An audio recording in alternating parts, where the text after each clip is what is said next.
بسم اللہ الرحمن الرحیم۔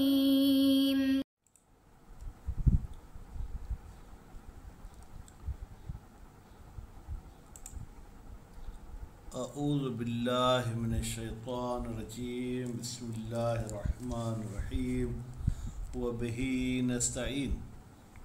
الحمدللہ، ہماری گفتگو کفایت الاصول کے حصے سوم میں ہے اور مقصد ثامن کے بارے میں۔ مقصد ثامن جو ہے وہ تعارض ادلہ اور امارات کے بارے میں ہے۔ تعارض کی معنی آپ کی خدمت میں بیان کر چکے، اور تعارض کے اقسام کے کبھی وہ تناقض کی صورت میں ہوتا ہے، کبھی تضاد کی صورت میں ہوتا ہے، وہ بھی بیان ہو چکی۔ پھر آخر میں یہ فرمایا کہ آیا ہم جو امارات کو اصول پر مقدم کرتے ہیں وہ من باب حکومت ہوتا ہے یا نہیں؟ تو انہوں نے فرمایا من باب حکومت ہم مقدم نہیں کرتے ہیں۔ کیوں بھائی؟ اس لیے کہ حکومت میں دو دلیل، ایک حاکم ہوتا ہے، ایک محکوم۔ حاکم مفسر ہوتا ہے محکوم کا، جبکہ امارات میں اپنا تو حکم وہ بتاتی ہیں، لیکن وہ اصول کے حکم کو کسی طریقے سے چھیڑ چھاڑ نہیں کرتے ہیں، اور اسی طریقے سے بہرحال اصول والے بھی پھر امارات کو چھیڑ چھاڑ نہیں کرتے ہیں۔ تو نتیجے میں ہم عرف کی وجہ سے کہہ سکتے ہیں کہ ہم امارات کو مقدم کرتے ہیں، یا ہم یہ کہتے ہیں کہ الاصل دلیل حیث لا دلیل، پر جب امارہ موجود ہے تو پھر اصل تک نوبت ہی نہیں پہنچتی۔ تو فرماتے ہیں کہ یہ بات ہم نے آپ کے سامنے واضح کر دی۔ اسی طریقے سے ہم کہتے ہیں کہ جب دو دلیل آئیں اور ان میں سے ایک قرینہ ہو کہ ہم دوسرے میں تصرف کریں، جیسے ایک ظاہر ہو ایک نص۔ نص اس دلیل کو کہتے ہیں جو اپنے مطلب پر دلالت کرے اور اس میں احتمال خلاف نہ ہو، اور ظاہر اس کو کہتے ہیں کہ جو الفاظ سے ایک مطلب ظاہر تو ہو رہا ہے لیکن اس کے ساتھ ساتھ احتمال خلاف بھی پایا جائے۔ اب ایک دلیل نص ہے اور دوسرا ظاہر، تو لازمی ہم نص کو مقدم کریں گے ظاہر پر۔ اسی طریقے سے اگر ایک دلیل اظہر ہے اور دوسرا ظاہر ہے تو ہم اظہر کو مقدم کریں گے ظاہر پر، کیونکہ اظہر میں ظہور زیادہ ہے ظاہر سے۔ خوب، پھر فرماتے ہیں کہ اگر سند کے لحاظ سے ٹکرا ہو جائے، ایک ظنی و سند ہو اور دوسرا جو ہے ظنی و دلالت ہو، تو ظنی و سند اور دوسرا قطعی و سند، تو یقیناً قطعی و سند کو مقدم کیا جائے گا ظنی و سند پر۔ تو اس طریقے سے بہرحال ہم یہاں پر حکومت کے قائل نہیں ہوں گے، بلکہ کچھ اور اسباب ہیں جن کی وجہ سے ہم ایک دلیل ھذا فرماتے ہیں کہ یہ مطلب تو آپ لے لیں کہ یہاں پر حکومت نہیں ہے، ولا تعارض ایضا، اور اسی طریقے سے اصل میں اور امارہ میں تعارض نہیں ہے۔ کب؟ اذا کان احدہما قرینۃ علی تصرف الاخر، جب ان دو میں سے ایک قرینہ بنے کہ ہم دوسرے میں تصرف کریں، کما جس طریقے سے کہ ہم تصرف کرتے ہیں فی الظاہر مع النص، جب ظاہر نص کے ساتھ مل کر آئے تو پھر ہم ظاہر میں جو ہے کیا ہے جناب تصرف کرتے ہیں۔ خوب، کیوں؟ اس لیے کہ نص قرینہ بنتی ہے، نص والی دلیل، کہ آپ تصرف کریں ظاہر پر۔ جیسے ایک مثلا دلیل آیا ہے، وہ کہتا ہے کہ زر الحسین علیہ السلام، آپ امام حسین علیہ السلام کی زیارت کریں، اور دوسری پھر دلیل آ کے کہتی ہے کہ ولا بأس بترک زیارت، تو اب پہلے میں نص ہے مولا حسین علیہ السلام کی زیارت، جبکہ دوسرا ظہور رکھتا ہے مولا حسین کی زیارت کا، لیکن احتمال ہے کہ کوئی غیر زیارت کی بھی بات ہو، تو ہم اس میں تعارض نہیں کہیں گے، بلکہ ہم جو ہے مثلا کیا دوسرے میں تصرف کریں گے۔ اب الازہر، یا جب ظاہر اور اظہر کا آپس میں تعارض ہو جائے تو ہم جو ہے کیا ہے جناب ظاہر میں تصرف کریں گے، اظہر میں تصرف نہیں کریں گے۔ جس طریقے سے کہ مثل العام والخاص، عام اور خاص میں تعارض ہو جائے، والمطلق والمقید، یا مطلق اور مقید میں تعارض ہو جائے خوب تو تو پھر کیا کریں گے؟ خاص اور مقید دونوں نص ہیں، ٹھیک ہے، جبکہ عام اور مطلق نص نہیں ہیں، تو ہم عام اور مطلق سے دستبردار ہو جائیں گے۔ اور مثلہما، یا جو چیزیں ان دو جیسی ہیں، مما کان احدہما نصا او اظہر، جو دو دلیلوں میں سے ایک نص ہو یا ایک اظہر ہو، حیثو ان بنا العرف، جبکہ عرف کی بنا اس پر ہے، علی کون نص او الاظہر، کہ بھائی نص یا اظہر کیا ہے؟ قرینتاً، یہ قرینہ ہے، علی تصرف فی الاخر، کہ ہم اس دوسرے میں جو ہے کیا ہے وہ تصرف کریں۔ خوب، وہ آخر کون سا جو کہ ظاہر ہے؟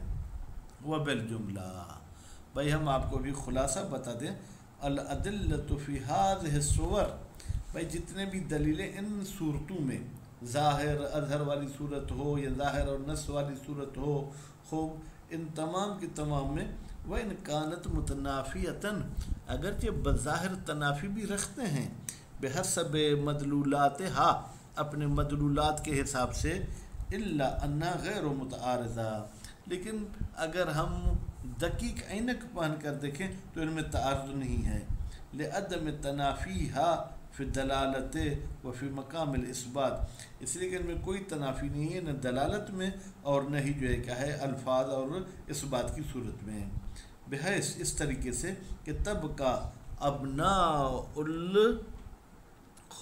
محاورہ، اس طریقے سے کہ رہ جائیں ہمارے جو معاشرے والے لوگ ہیں، محاورے متحیرہ، وہ کسی بھی جو ہے کیا ہے جناب سرگردان میں نہیں رہتے، بل بملاحظۃ المجموع، بلکہ جب مجموع کا ملاحظہ کریں گے، دونوں ادلہ کو دیکھیں گے، یا خاص طور پر بعض ادلہ کو دیکھیں گے، یتصرف فی الجمع، تو پھر ان تمام دلیلوں میں جو ہے کیا ہے جناب تصرف کیا جائے گا۔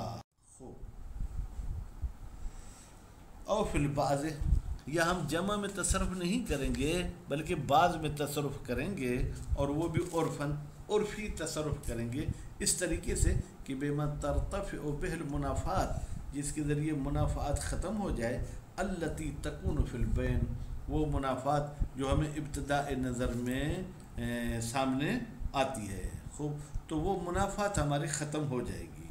فرماتے ہیں پر جب یہ بات آپ نے نظر میں رکھی کہ بھائی تعارض کبھی کبھی ابتدائی ہمیں تعارض نظر میں آتا ہے، لیکن پھر دیکھتے ہیں کہ وہ تعارض نہیں ہے، لا فرق فیہما، کوئی فرق نہیں ہے، فیہا، ان صورتوں میں، بین ان یکون السند فیہا، کہ سند ہو ان متعارضات میں قطعیا اور ظنیا، یا سند قطعی ہو یا سند ظنی ہو، خوب، البتہ وہ ظن بھی ایسا ہو کہ جو معتبر ہو، کیونکہ اکثر ظن کو تو علماء کرام نہیں مانتے ہیں، او مختلفاً، یا یہ ہے کہ بعض ظنی ہیں اور بعض قطعی ہیں، تو پھر کیا ہوگا؟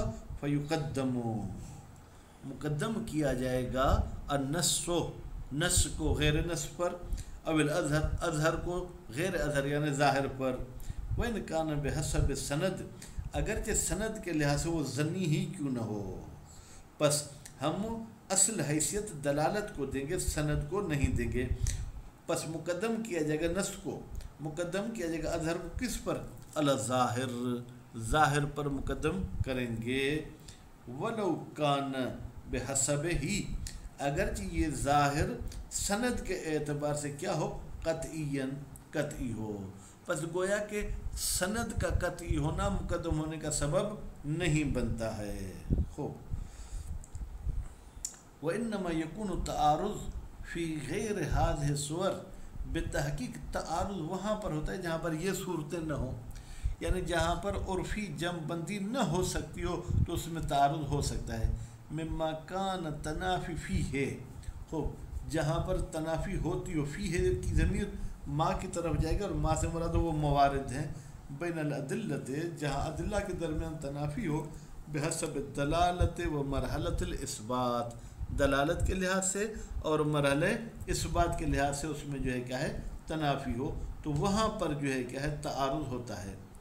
وَإِنَّمَا يَكُونُ التَّعَارُضُ بِحَسَبِ السَّنَد، بتحقیق تعارض ہوگا سند کے لحاظ سے فی ما. اب یہاں پر لیپ ٹاپ میں فیہا ہے، میرے پاس فیما ہے. فیہا اگر ہے تو جناب ان ادلہ میں یا فیما ان موارد میں اذا کان کل واحد منہا جب ہو ان ادلہ میں سے ہر ایک دلیل قطعی دلالت کے لحاظ سے. بس اصل دیکھیں ہمارا سروکار اور محور دلالت ہے. خوب، یا ہم یہ کہیں کہ وجہتاً یا جہت میں جو ہے کیا ہے جناب تنافی ہو. مثلا جو ہے کیا ہے ایک حکم واقعی کو بیان کرتی ہے، دوسری تقیے کو بیان کرتی ہے، تو لازمی ہے جو حکم واقعی کو بیان کرے گی وہ مقدم ہوگی تقیے والی چیز پر. اور ظنیاً یا جو ہے کیا ہے جناب ان میں تعارض ہوتا ہے ظنی ہونے کے لحاظ سے، وہ بھی دلالت ظنی کے لحاظ سے. مثلا ایک کی دلالت عام ظن کے حساب سے ہے، دوسری کی دلالت جو ہے کیا ہے ظن معتبر کے حساب سے ہے، تو پھر ہم ظن معتبر والے کو مقدم کریں گے عام ظن پر. فیما اس مورد میں اذا لم یمکن توفیقو جب ممکن نہ ہو ملانا جمع کرنا بینہا ان متعارضات کے درمیان. ویسے تو مشہور تو یہی ہے نا کہ الجمع مہما امکن اولا من الطرح، جب تک جمع کر سکتے ہیں تو یہ جمع کرنا بہتر ہے کہ آپ کسی دلیل کو چھوڑیں. جب تک جمع کرنا ممکن ہے تب تک ہم اس کو جو ہے کیا ہے تصرف کرتے رہیں گے. بتصرف فی البعض ہم بعض میں تصرف کریں گے، مثلا ایک دلیل میں تصرف کریں گے، او الکل یا اگر تصرف کی گنجائش دونوں میں ہے تو ہم دونوں میں جو ہے کیا ہے تصرف کریں گے. فَإِنَّهُ بتحقیق شان یہ ہے حِينَئِذٍ جب تعارض واقع ہو سند کے لحاظ سے فی الکل سب ادلہ میں، تو پھر کیا کریں گے؟ لازمی ہے پھر کوئی نہ کوئی براہ حل ڈھونڈیں گے. بھائی سند میں کیوں ہمیں جو ہے تعارض نظر آتا ہے؟ اما للعلم بکذب احدہما، یا تو ہمیں یقین ہے کہ ان دو ادلہ میں سے ایک جو ہے کیا ہے وہ جھوٹا ہے. کیوں؟ اس لیے کہ ائمہ معصومین یا رسول اکرم سے دو متعارض حکم صادر ہو ہی نہیں سکتے، وہ ایک ہی حکم وہ بیان کرتے ہیں. تو پھر یا تو ہم یہ کہیں گے کہ ان میں سے کوئی ایک جھوٹا ہے، وہ تشخیص ہم نے دی تو بہت ہی اچھا، اور اگر ہم تشخیص نہیں دے پاتے تو پھر بہرحال کوئی راہ حل نکالیں گے. اور لأجل یا اس خاطر کہ انہو بتحقیق شان یہ لا معنی للتعبد بصدورها، کوئی مطلب نہیں ہے کہ ہم پابند بنیں بصدورها کہ یہ دونوں مثلا دلیل تینوں دلیل صادر ہوئے ائمہ معصومین سے.